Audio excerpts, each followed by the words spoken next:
அடிக்கிற வெயிலுக்கு சில்லுன்னு சாப்பிட்ற மாதிரி ஒரு ஐஸ்கிரீம் ரெசிபி இப்போ நம்ம பார்க்க போகிறோம்.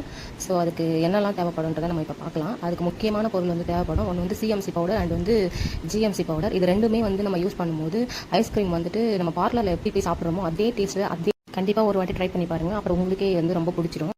இப்போ எப்படி செய்யலாம் அப்படின்றத பார்க்கலாம். முதல்ல ஒரு சின்ன பவுலில் வந்துட்டு பால் பவுடர், மில்க் பவுடர் வந்து எந்த பிராண்ட் வேணாலும் எடுத்துக்கலாம். ஒரு 4 டேபிள் ஸ்பூன் வந்துட்டு மில்க் பவுடர் எடுத்து வச்சுக்கிட்டு அதுக்கு 1/4 டீஸ்பூன் வந்துட்டு சிஎம்சி பவுடர், 1/2 டீஸ்பூன் வந்து ஜிஎம்சி பவுடர் ரெண்டுமே சேர்த்து நல்லா மிக்ஸ் பண்ணிவிட்டு 1 டேபிள் ஸ்பூன் வந்துட்டு கார்ன்ஃப்ளவர் எல்லாமே சேர்த்து ஒரு பவுலில் நல்லா மிக்ஸ் பண்ணி வச்சுக்கிட்டு அதுக்கப்புறம் தனியாக செப்பரேட்டாக ஒரு பால் காய்ச்சற பாத்திரத்தில் நீங்கள் வந்துட்டு வந்துட்டு 1/2 லிட்டர் பால் எடுத்திருந்தேன். அதை வந்துட்டு நீங்கள் ஃபுல்லாகவே அது சிம்மில் தான் வச்சு நல்லா ஹீட் பண்ணிவிட்டு அதுக்கப்புறம் நான் மிக்ஸ் பண்ணி வச்ச மிக்சர் அது கூட சேர்த்துட்டு நல்லா லம்ஸ் எதுவுமே இல்லாமல் நல்லா மிக்ஸ் பண்ணிவிட்டு நல்லா மிக்ஸ் பண்ணிவிட்டு அதை நல்லா கூல்டவுன் ஆக விட்டுருங்க. கூல்டவுன் ஆகி விட்டதுக்கப்புறம் ஒரு செப்பரேட்டாக ஒரு பவுலில் வந்துட்டு அதை ஃபில்டர் பண்ணி வச்சுட்டு கிளிங்ராப் பண்ணி நல்லா டைட்டாக கிளிங்ராப் பண்ணி அது ஃப்ரீசரில் வந்து ஒரு 12 ஹவர்ஸ் வந்து அப்படியே விட்டுறணும். அதுக்கப்புறம் நீங்கள் எடுத்து பார்த்தீங்கன்னா ஒரு மாதிரி கட்டி ஐஸ் கட்டி மாதிரி அப்படி இருக்கும். மறுபடியும் அதை ஒரு மணி நேரம் அதை எடுத்து அப்படியே வெளில வச்சிங்கன்னா அது ஒரு லிக்விட் கன்சிஸ்டன்சிக்கு வந்துடும். அதுக்கப்புறம் நீங்கள் மறுபடியும் விப்பிங் க்ரீம் வந்துட்டு நான் ஒரு 250 கிராம்ஸ் எடுத்தேன். அதை வந்துட்டு ஒரு பவுலில் சேர்த்து அதையும் நல்லா பீட் பண்ணிக்கணும்.